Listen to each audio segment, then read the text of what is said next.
যানবাহনের ফিটনেস, লাইসেন্সবিহীন চালক ও গাড়ি ড্রাইভারের ন্যূনতম শিক্ষাগত যোগ্যতা সহ যানবাহন সংক্রান্ত বিভিন্ন তথ্য খতিয়ে দেখতে সকাল 10টা থেকে অভিযান কার্যক্রম শুরু করে ঢাকা দক্ষিণ সিটি কর্পোরেশন ও ঢাকা জেলা প্রশাসন।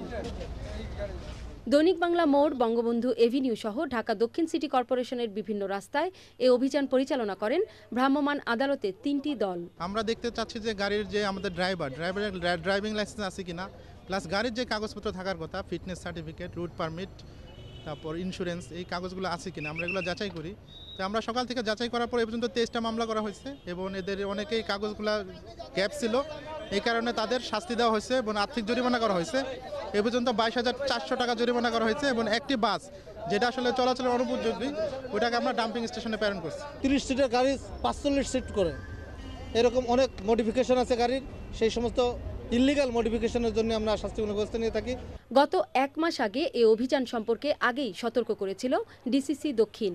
অভিযানের শুরুতেই বেশ কয়েকজন ড্রাইভারকে মোটর অধ্যাদেশ আইনে বিভিন্ন ধারায় শাস্তি দেওয়া হয়। তো আমরা জানি না যে এখানে যে হঠাৎ করে যে আমাদের এখানে ভ্রাম্যমাণ আদালত আসবে, তো আমার লাইসেন্সটা আমি ভুলে বাসায় রেখে আসছি, এটার জন্য আমাকে 500 টাকা জরিমানা করছে, আর নো পার্কিংয়ের জন্য আমাকে 1 মাসের জেল দিয়েছে। গাড়ি চালাই প্রায় 6 মাস ধরে, লাইসেন্স করতে যাই না, তবে মানে আমার ভোটার আইডি কার্ড মার্ক সবই উড়াইছি লাইসেন্স করার জন্য। আগামী 15 দিন ডিসিসি দক্ষিণের বিভিন্ন স্থানে এ অভিযান চলবে।